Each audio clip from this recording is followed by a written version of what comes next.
Welcome to Sometimes Love Isn't Enough. I am your host, Angie Grant, the generational healing specialist. And today I want to talk about defiance. I find that more recently, I see more and more parents online in my everyday life, in um, in the clients that I serve, just really struggling with this concept of defiance. And I really want to shed some light on some really key, powerful ways to shift the way that we show up for our kids so that we get out of this power struggle. Because whether you are a parent, a grandparent, an aunt or uncle, maybe a service provider, or someone supporting parents as they're trying to navigate what's happening right now, power struggles are a real thing with our kids. But it isn't a one-sided battle.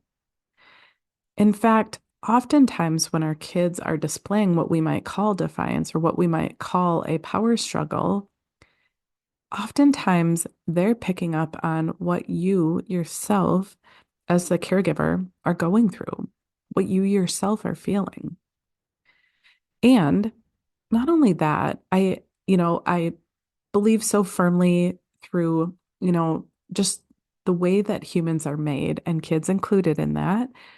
I believe that we do pick up on things from other people. If, somebody that we care about is stressed, we feel stressed. If somebody that we care about is sad, we can feel sad.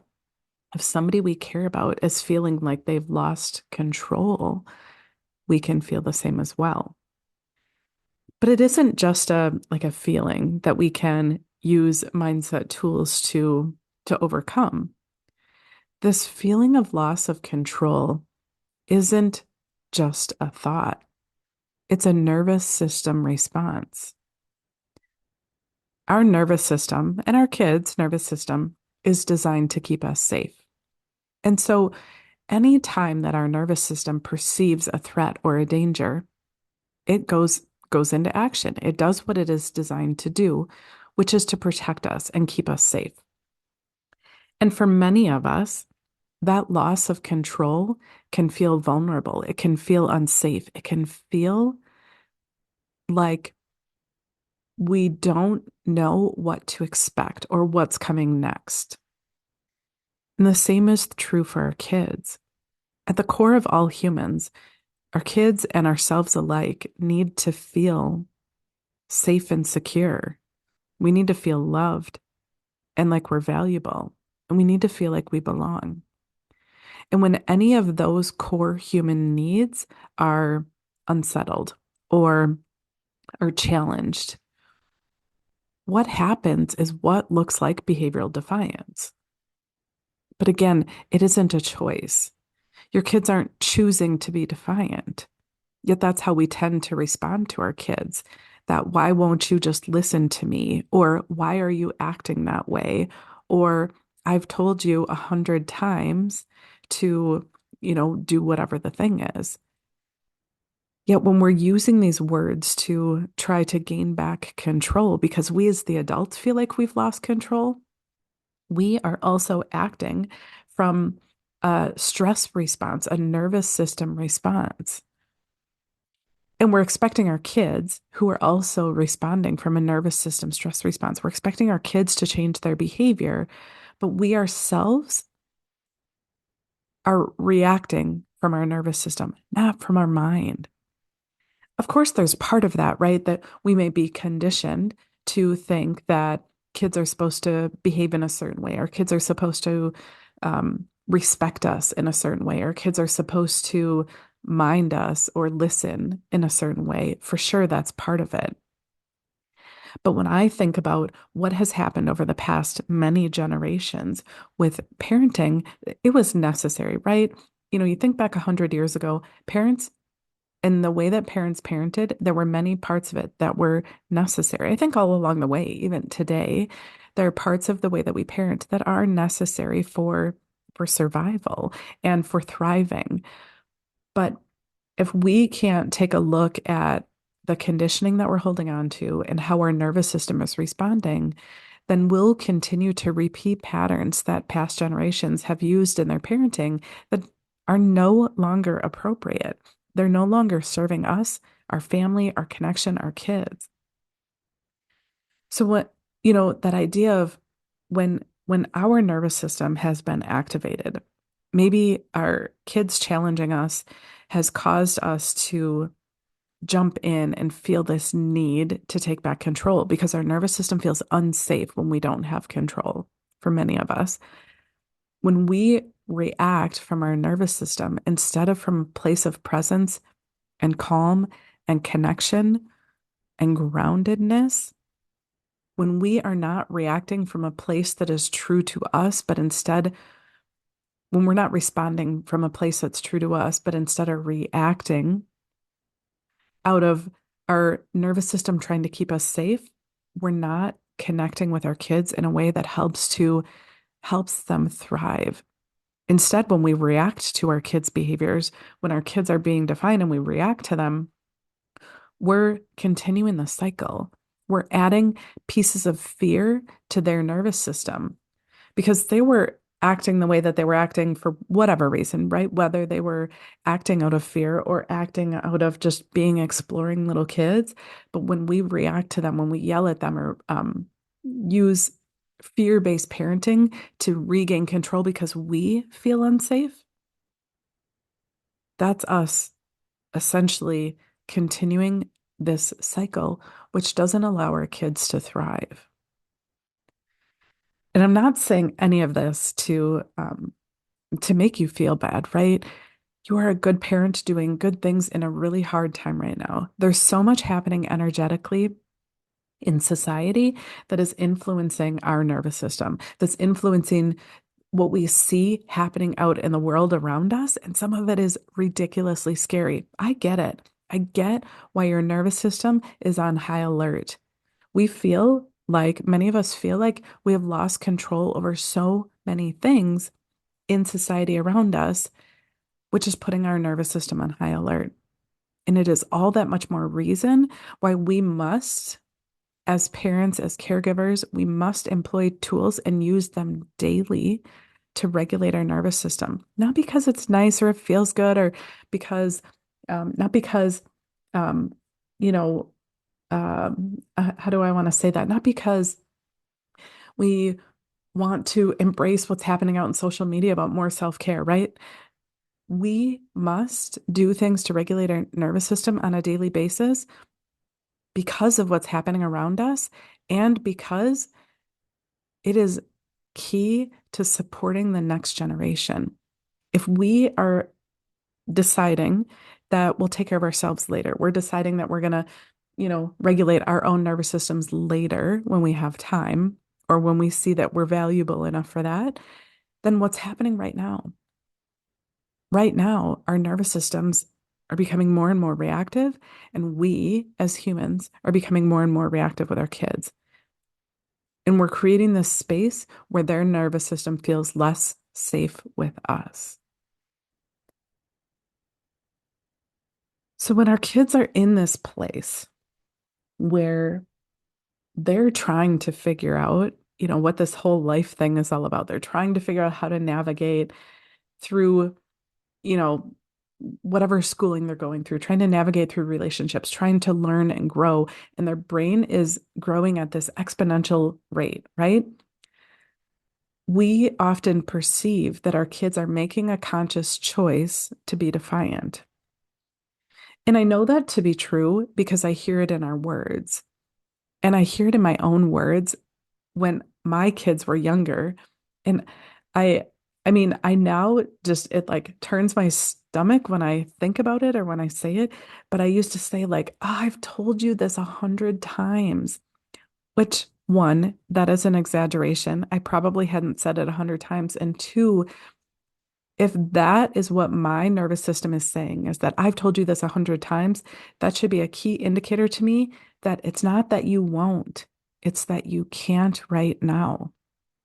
And even when we have evidence that our kids are totally capable of helping out or doing their schoolwork or being kind to their sibling, even when we have evidence that they're capable of that, when their nervous system is on high alert in the midst of a stress response, they really can't. They can't access that higher level thinking. Even when they want to, our kids can't. And so when when our mouth, when our brain is saying things like, oh, why won't you just listen to me? Or I've said this 100 times, or how many times do I have to say? When we are saying those reactive things, that hopefully before that, but that should be the trigger for you to pause and take a breath, a big, deep breath, and employ your nervous system regulation tools. There's so many things that you can use in this moment. If you've been listening to me at all, you know I love EFT tapping. I find it quick and powerful to regulate your nervous system. I also regularly employ and use the thymus hold, deep breathing, there, and sound frequencies as well. Those are the things that I use in my toolbox. I know others use things like EMDR, informed tapping, or meditation. There's so many things that you can use in the moment, though, right? Meditation might not be the quickest and simplest thing to do when you're losing your cool with your kids, but find something that works for you to regulate your nervous system and stop saying words to your kids that are out of that reactive state because we want to regain control. We want to fix things. We want to ensure that somehow our kids haven't lost all the skills that they once had. But right, that's the way we're reacting is in that moment. It's almost as if we're like, oh my gosh, I know they know better. And have they lost that skill? Have I lost control of what's happening with my kids? When the truth is, they likely haven't lost anything. They just can't access it in the moment. So, in our kids, when their nervous system is in that stress response, it doesn't really look much different than it does for us. It looks like arguing. Sometimes for our kids, they shut down. Sometimes our kids have full-blown meltdowns, and it seems like nothing triggered it. It seems like it doesn't even make sense. They might be sassing back or snatching toys from their siblings or throwing things, engaging in behaviors that, when they're regulated, they don't do. That doesn't mean that suddenly they became a bad kid. What that should tell us is when our kids are behaving in a way that doesn't match their normal when they're regulated, that should be a key signal to us that our kids are dysregulated. And the only solution at that moment, it is not teaching them, it is not talking to them about their behavior. The only solution in that moment should be to help them regulate and I guess two parts, right? Help them regulate and for us to connect with them. Because like I said earlier, there are a handful of basic human needs to feel lovable, to feel valuable, to feel capable, to feel like we belong. And when our kids misbehave and we shut them out, we're angry with them or frustrated with them and we shut them out and we withhold our love, we withhold our hugs. When our kids are feeling at their most vulnerable, they're most scared, they're most high stress, and we shut them out, that is not what our kids need. Our kids need us to stop saying so many words, stop trying to teach them, stop trying to correct them. When our kids are dysregulated, they really need us to help them regulate, and we need to connect with them. And connect with them, for us to connect with them, it requires us to be regulated ourselves. If we're still fuming with frustration because we continue to correct the same behaviors, but we're holding our kids, they're picking up on that energy. Especially our little ones who have open emotional solar plexus, they're really picking up on that heightened emotional wave that you're experiencing. So we must regulate ourselves so that we can support our kiddos. It is for this reason that I feel so strongly that traditional consequences often escalate behaviors because they're totally missing the point. Traditional methods like using reward systems or sticker charts or using timeouts or saying, I need, if you don't do this, then you don't get that, or you need to do this before you can get that, right? That like behavior and consequence. It puts our kids in a place where, one, they're making decisions about appeasing us instead of what's doing right for them. And two, it adds fear to their decision making. It adds fear to their choices. That fear of like, oh no, what if I don't get all of my stickers? Or what if I lose a sticker? Or what if I end up getting a timeout because I responded or reacted out of my stress state? Right? Not that our kids are thinking that, but our kids know when they feel like they're losing control. They might not be able to articulate that very well, but they know, and it's scary to them. It might be frustrating to you, but it's scary to them. I also want to touch a little bit about the key differences with different types, right? So we talk a lot here about human design and how that influences the way that our kids show up. But some types are more inclined to need to feel empowered, to need to feel in control because of their energy type. And when we understand this about our kids, we can parent them differently. We can give them opportunities differently. We can show up for them differently. And and when they do lose their cool, we can respond in a more aligned way. Because when we don't know our kids, when we're just parenting, trying to be better parents than we were parented most often, that's what I tend to hear from parents, right? I just want to do better than my parents did. Sometimes I meet clients who want to parent as well as their parents did, but more often than not, I hear clients say they want to do better. But the thing that the vast majority of our parents didn't know about us was what our energetic needs were, which means that the vast majority of parents parent their kids out of what they themselves as a parent need and feel like is appealing to them. So, for example, I, as a generator type, raising my two kids who are both projector types, I didn't know about human design when my kids were young. I didn't learn about it until they were adults. And I parented them trying to be the very best mom that I could be, trying to really meet their needs and understand them and listen to them. And yet, I could only look at them through the lens of what I knew about life because I didn't know that their energetic needs were so unique. I had some intuitive insight about some key things that both of my kids needed from me, and and I would advocate to make sure that people understood that they needed to be heard, but I didn't know why. And the level of detail that I understand this at now is just so different.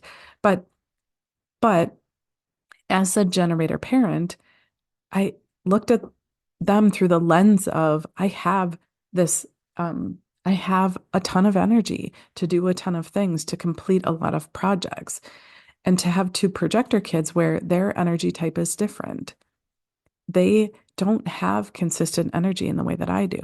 And it was easy to be frustrated when they weren't behaving in a way that matched the way that I knew that I was capable of. And they're kids, they're supposed to have more energy, right? But it wasn't part of their design. I didn't know that then. But imagine knowing about your kiddos what they need energetically when it comes to power and feeling in control. So if you have a kiddo who is a manifester type, that manifester type has this inverbal, nonverbal creative flow that drives our kids to want to explore and do and try things. They have inconsistent energy, and so sometimes they can have a ton of energy and other times they can feel pretty depleted. But overall, in general, most manifester types need to feel in control and to not be controlled by others, even their parents, because they have this internal drive that they can't explain. They don't have words for it often, but it's driving them to do and explore and learn in not such a linear way, not such a stair step fashion. And so when we disrupt our manifestor kids to tell them to do something that makes us happy, it can feel really disruptive and can cause a lot of frustration or even anger. Or our generator kids, right? So generator kids don't tend to need to feel as much power, but generator kids are designed to perhaps need a little bit more attention. And so noticing that about your kids, if they're behaving in ways that seem like they're constantly looking for attention, engagement, something to respond to, when we feel frustrated about that, it teaches them that it's not safe or okay to be who they really genuinely are. Versus when we know that about our generator kids and we can really step up for them in a really meaningful way, it helps them feel more empowered. It helps them feel safer to be themselves versus shutting themselves down. With our manifesting generator types, they also have that nonverbal flow like a manifester. And so, same thing, that need to feel powerful. And also, our manifesting generator type kids, they are fast and they often skip steps and they kind of leapfrog through things. And so, when we as parents tell our manifesting generator kids, like, whoa, whoa, whoa, you skipped a step, you need to go back, you're going too fast. When we're giving them feedback, again, that it's not okay to be who they are, when we're giving them feedback that they need to slow down and be more like us, it strips them of their power. So we can support our manifesting generator kids by providing safe boundaries for them, but really encouraging them to teach me what you've learned as you've skipped over steps. Were you still able to accomplish what you wanted to accomplish? How did that feel to you? We can learn so much from all of the different types, especially the types that are different from our own. When we really allow them to be themselves, we not only empower them, we significantly reduce power struggles, and we have so much to learn from our kids. But when we're so focused on getting them to behave in a way that makes us happy, we lose our opportunity to learn from them and instead try to squish them in a box that appeases us. And again, I'm not saying this with judgment because this is the human experience, right? When we don't know better, we can't do better. But when we are curious about our kids and what they need energetically, we get to show up differently for them. So then there's our projector type kiddos. The projector type, they know things about us. Each projector that I have met in my life, I've become close with yet another projector woman in my life. And when I said to her that you have this gift as a projector to really see into the hearts of especially generators, she said, "Oh yeah, I definitely can." She said, she said when I was younger, she couldn't really explain it very well, but she just knew things about people that they didn't know about themselves. And I said, "Yep, that is exactly it." When we allow our projector kids the space to really understand others, and when we allow them the space to share what they know, think about how empowering that is to ask your 4-year-old, what's something that you know about grandma that maybe she doesn't know about herself? Or what's something that you know about your little brother that maybe mama doesn't know about him? Imagine how empowering that is for our projector type kids when we really see them and honor them and acknowledge them and are a steward for their energy. This is how we solve and support our kids in feeling more empowered when we're not giving up our own power, right? We're still the parents or grandparents or caretakers. It's not that we're saying like, here, kids, run the show. Not at all. But when we are so afraid of losing power, we can't see our kids. And then last but not least is that reflector type. And the reflector types, they really need us to honor their need for time and space. They need us to not pressure them to make quick decisions because they really have to feel it out over sometimes a month or several months before they make big decisions. And when we think about with our reflector type kids, where they are sampling energy from everybody in their life. When our kids are little, our reflector kids are little, and they're at preschool or at the playground, they're sampling energy of all the other kids there, all the parents there, and they're learning from it. And they're understanding others in a way that if you're not a reflector type, it's really hard to wrap our heads around what that would feel like. But they're sampling others' energy and learning from them. And they more often than not want to share in a much bigger way what they're learning about humanity. Think about how empowering this is for, like I said, take your 4-year-old to the playground, your reflector 4-year-old to the playground, and let them play and explore. And then on the way home, just ask how it felt at the playground. Ask what they experienced. Don't ask what did you do, right? You saw them physically doing things, but ask what they experienced or what they felt or what they learned from the others that they were there with. You will be amazed at what reflector kids tell you when you ask them empowering questions that show them that you see them.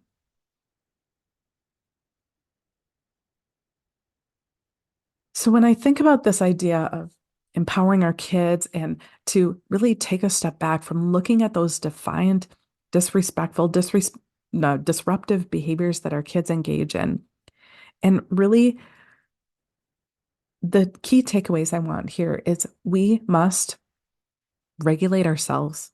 It's necessary. It's not a nice to have, it's a necessary. And we must be willing to reflect on what we are doing, reflect on our own behaviors, and make a decision to change the way that we're reacting. We have to be regulated to make better choices, but even when we're regulated, we still have old patterns of the ways that we were taught to react, right? Always old words that are running through our head. So we have to create new scripts. We have to create new ways of responding to our kids. I um I think about there's this beautiful book that I have listened to time and time and time again, and it's called What Happened to You. It was written by a psychiatrist and Oprah Winfrey. And it's that concept of, when people are misbehaving who have experienced any level of trauma, when they're misbehaving, we tend to say, "What's wrong with you?" Or we think it, right? Like, "What's wrong with you? Why are you acting that way?" We do it with our kids, right? And the key concept of this book is it walks through stories and the neurobiology. The real key concept of this book is when we see others misbehaving, to instead say, "What is wrong with you?" To really flip that and say, "What happened to you?" Or "What is going on with you? How can I support you? How can I show you that I love you and that you're safe?" So, so when you think about being in the moment, right? Like I said, step one is regulate yourself. Have a daily practice to work on that self-regulation. And I would love to help you with that. That is one of my specialties, especially trauma. But to have something in your pocket that you're using every day to regulate yourself. And then step two is to consciously decide that you're going to react differently, right? The old words are still going to pop up and repair can happen, right? But to to watch in our kids for those signals that they're starting to dysregulate, or watch in ourselves that we're starting to dysregulate when our kids are going off their path of norm, right? Whatever their normal is, when our kids start to get a little bit louder, they're grabbing more things, they're not able to listen as well. Those should be key signals to you that their uh, prefrontal cortex is shutting down because their safety response or their stress response is kicking in. Those should be key signals to you that it's time to regulate and to shift the way that you're responding and not reacting. It is in that moment that we get to decide how we want to respond differently. Instead of our old words of, you know, whatever whatever you yell at your kids or whatever reaction you have at your kids, right? To pause and take a deep breath and say, "What do my kids need from me right now?" They don't need teaching, they don't need correction, they don't need you to remind them of the rules. They just need connection. That's it. They need connection and safety. And so when we can shift out of make a conscious decision that we're ready to break generational patterns of reactivity, when we can shift out of that with a key phrase, we then give our kids power and we regain power for ourselves. It is in this practice and making a decision, we're going to keep doing it until it becomes easy. And we're going to mess it up because it's new, it's different. It goes against what our nervous system has been doing for decades, probably, but it's going to be clunky. It's going to be hard. We're going to screw it up. And to repair when we make mistakes, when we yell at our kids, to say, I'm so sorry that I yelled that way. I imagine that was scary. I did not mean to scare you. Sometimes I lose my own cool too, and I'm working on that. Can we work on it together? Right? Imagine how differently that would be in your interactions with your kids versus you yelling at them. They have to take a time out, then they're grumpy, and then they're afraid. They're afraid to reconnect with you because it feels scary. And you're beating yourself up because you yelled at them again and you didn't want to, but you haven't repaired it. Imagine if you repaired and pulled them into that and said, let's work on this together. You collaborated with your kids, even from a very, very young age. So this is my challenge for you this week is in your most important relationships, whether it's with your kids, with your partner, with your ex-partner, with your boss, to really notice those defiant, disruptive behaviors that are causing you to be reactive. And are you willing and ready to take back control over your own nervous system so that you can respond in a way that feels aligned, that feels good to you? That's my challenge for you. When you're ready to really put practices into place with this, I invite you to join me for a connection clarity call. I'll walk you through a powerful exercise to help you see exactly where you're stuck in your parenting relationship. And we'll talk about what, what types of services that I offer that you get to decide if it's right for you. But this is the work that I do. I help parents to break these generational cycles through somatic strategies to help really regulate your nervous system, through behavior-based strategies that are evidence-based and really shown to shift the way we respond to our kids and really scrap old behavior management strategies, and really helping you to create peace in your own body, to create happiness. This is the work that I do. So I have enjoyed so thoroughly just really walking through this concept with you. And I would love to hear your thoughts about it. So reach out. I'd love to connect with you, and we will talk soon.